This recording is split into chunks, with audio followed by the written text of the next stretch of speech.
কৃষ্ণকে স্মরণ। এখন কৃষ্ণকে স্মরণ কি করে হওয়া যায়? কাঠের মধ্যে আগুন আছে, আগুনটা কি করে দেখা যায়? আগুনটা কি করে দেখা যায়? হ্যাঁ,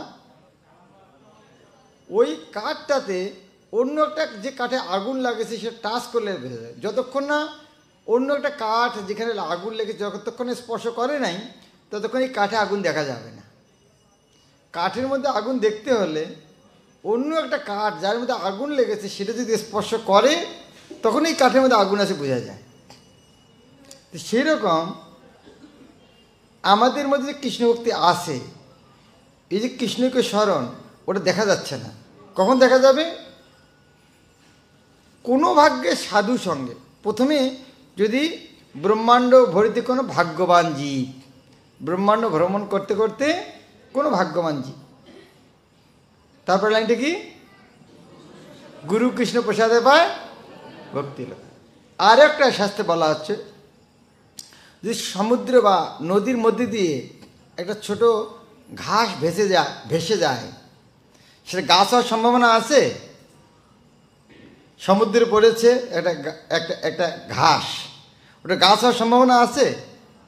খুব কম। কিন্তু ঢেউয়ে ঢেউয়ে ঢেউয়ে ঢেউয়ে যদি নদীর কিনারে আসে, মাটি পায়, তাহলে কী হবে? হ্যাঁ, আবার গাছ হয়ে যাবে। তার সম্ভাবনাটা কত? হাজারে এক, লাখে এক, কোটিতে এক না। এই যে কত পানা ভেসে যাচ্ছে গঙ্গা দিয়ে, কয়জন মানুষ নিয়ে এসে উপরে এসে লাগাচ্ছে। হ্যাঁ, কখনো যদি কেউ না এই পানাটা যদি খুব ভালো, চলো আমি ঘরের মধ্যে রেখে দিই, তো তার সম্ভাবনাটা তো খুব কম। সেই রকম এই ব্রহ্মাণ্ড ভ্রমণ করতে করতে সাধুর সঙ্গে যদি কখনো সংযোগ হয়, আর সাধুর সংযোগ হওয়া মানে সাধু কী করতে বলে? সাধু, আপনারা কারোর সঙ্গে দেখা হলে আপনি কী করতে বলেন? কী করতে বলেন? ডোনেশন দেন, ভগবদ্গীতা কিনুন। হ্যাঁ, সেটা বলতে পারেন, কিন্তু একটা কথা বলতে হবে, সেটা কি? আপনি হরিনাম করুন।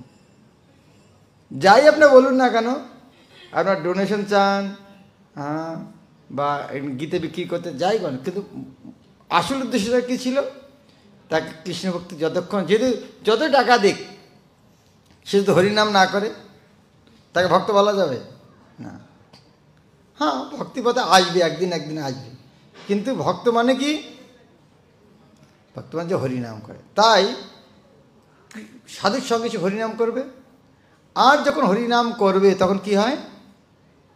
হরিনাম করবে, হরিনামে এমন একটা শক্তি, হরিনাম করলে কৃষ্ণের চরণে আশ্রয় করে।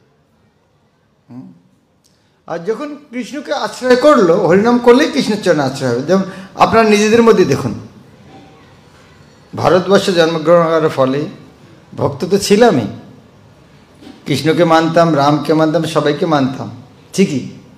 কিন্তু ইস্কনে আসার পর যে কৃষ্ণ ভক্তি করছি, আগের মতো না, এখন একটু কি মনে হয়, আগের মতো না, এখন ঠিক করছি। তো কখন ঠিক করলাম?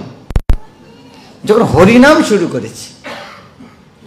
তার আগে আমরা কৃষ্ণকে মানতাম, মন্দিরে যেতাম, কিন্তু যখন হরিনাম শুরু করেছি তখনকার ভক্তিটা আর আগের ভক্তিটা এক নয়। তো হরিনাম করার ফলে কৃষ্ণ নাম গায় করে কৃষ্ণ পদাশ্রয়।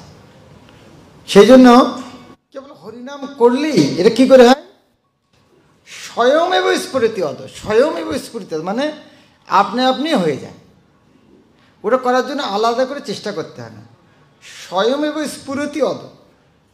এরকম হরিনামে এমন শক্তি নিজেই ওটা প্রকাশিত হয়। তখন কি করে? তখন কি প্রকাশ হলো? আমাদের স্বরূপ লক্ষণ। স্বরূপ লক্ষণ সেই হইতে হইল, গাইতে গাইতে নাম অন্য গুণ আইল। যখন এই স্বরূপ লক্ষণটা কিসে আসলো? হরিনাম করতে করতে। আবার আরও বেশি হরিনাম করতে করতে বাকি গুণগুলোও এসে যাবে। যখন কৃষ্ণ এসে গেছে তখন কি আসবে? কৃষ্ণ কি? সমস্ত গুণের খনি। এখন আগুনের কাছে যদি আমরা যাই তাহলে কি হবে? আমাদের শরীরটাও গরম হবে। আগুনের গুণগুলি একটা লোহা, আগুনে রাখলে আগুনের সমস্ত গুণ পাই যাবে। তো সেই রকম ভগবান আর ভগবানের নাম অভিন্ন। হরিনাম যখন নিচ্ছি, কৃষ্ণের সঙ্গ করছি, তখন অন্য কৃষ্ণের গুণগুলি সব এসে যাবে। অন্য গুণগণ তটস্থ গণন অবশ্য বৈষ্ণব দেহ হবে সংগঠন। দেখ করলেই বৈষ্ণব দেহ হবে।